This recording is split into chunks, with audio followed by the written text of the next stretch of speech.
Hello everyone. We are going to discuss about the syllabus for the post of assistant professor और ये जो assistant professor की post है ये HPSC ने निकाली है इस बार हरियाणा पब्लिक सर्विस कमीशन में।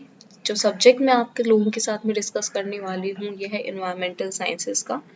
तो इसमें होता क्या है कि हमारे पास 10 यूनिट्स है, जैसे जो हमारे यूजीसी नेट का सिलेबस है सिमिलर सिलेबस इसी का है।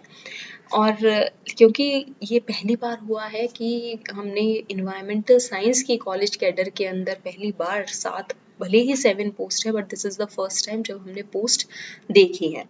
So here I am recording this video for you all जिसके अंदर I will be discuss about all these units and I am going to upload all the lectures related to these 10 units. I know the time is very less, it's like 90 days or like 95 days, 22nd जून को हमारा exam है। सो अब इसके अंदर जितनी भी units है ना, अगर हम इसको ये देखेंगे कि कौन से इम्पोर्टेंट है कौन से लेस इम्पोर्टेंट है तो बिल्कुल मतलब उस पर तो सवाल होना ही नहीं चाहिए, बिकॉज हमें नहीं पता आजकल जैसा यूजीसी नेट का एग्ज़ाम हो रहा है उसके अकॉर्डिंग तो आप किसी को भी किसी एक यूनिट को भी नहीं छोड़ सकते हैं।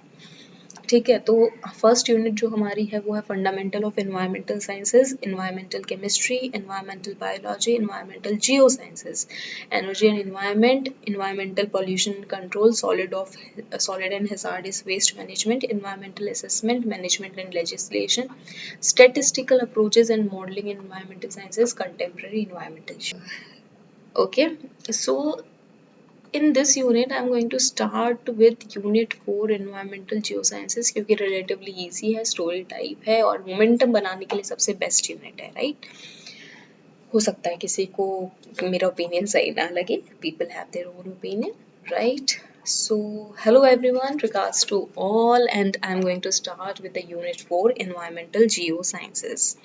तो शुरुआत होती है ओरिजिन ऑफ अर्थ से जो कि करते हैं एल्फ्रेड वेगनर। एल्फ्रेड वेगनर की थ्योरी है, कौन सी थ्योरी है बताइए?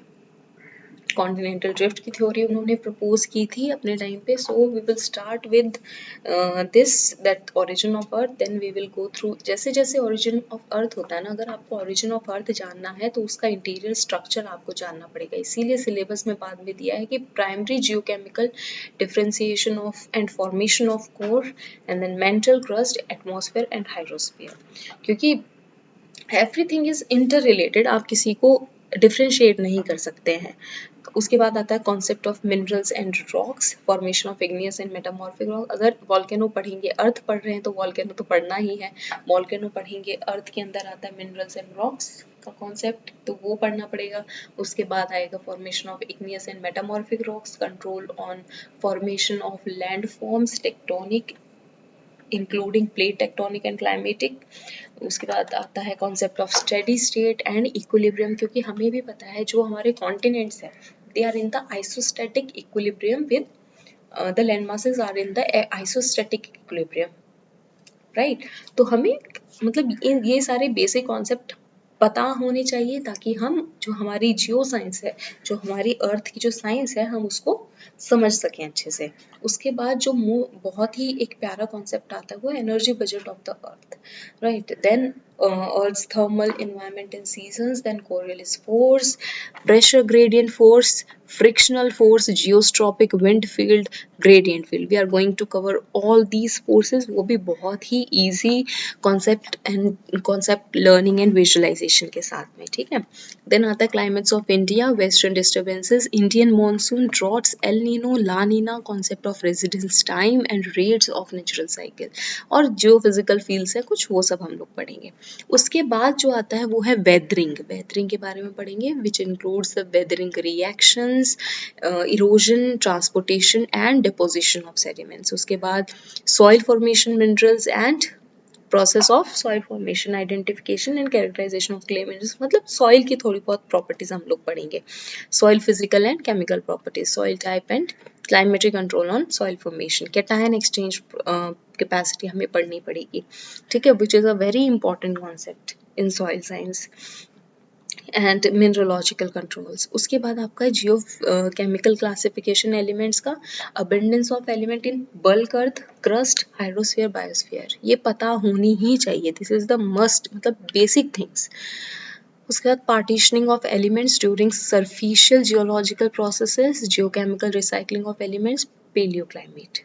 Then distribution of water in earth, hydrology and hydrogeology, major basins and groundwater provinces in India. फिर Darcy law and its validity, groundwater fluctuations, hydraulic conductivity, groundwater traces, land subsidence, effects of excessive use of groundwater, groundwater quality, pollution of groundwater resources. ये guide जो आपकी गाइबन हिजरबर्ग reaction है, ये भी बहुत ही important है for the fresh and saline water, ये सब हम लोग पढ़ेंगे। Then natural resource exploration and exploitation and related environmental concerns. Then historical perspective and conservation of new renewable resources के बारे में हम पढ़ेंगे। उसके बाद जितने भी natural hazards है उसकी definition, उसके basic concept और कैसे कैसे questions वहाँ से बनते हैं, mitigation and hazards, उनके इम्पैक्ट का जो हैजार्ड एंड मिटिगेशन है वो हम लोग पढ़ेंगे। तो अभी के लिए हम यूनिट 4 कवर करेंगे और जैसे जैसे हमारा मोमेंटम बढ़ेगा हम हर यूनिट स्टार्ट करने से पहले पहले उसका सिलेबस डिस्कस करेंगे and then we will move towards the conceptual part of these units. और एंड ऑफ द यूनिट हम लोग प्रीवियस ईयर क्वेश्चंस करेंगे। I don't have much gadgets, so I will be using only the laptop screen. We will be discussing the questions, I'll be highlighting the important parts, we will be going through। मैं कोई ऐसे बहुत ही fascinating आपके लिए presentations बना नहीं पाऊंगी अभी, तो we will be going through the screenshots of the book, जो हमारी बुक है, टेक्स्ट बुक्स हैं, जो कि हमारा सोल है इन सारे कॉन्सेप्ट्स का।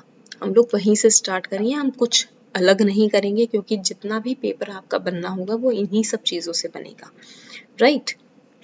Okay, see you all.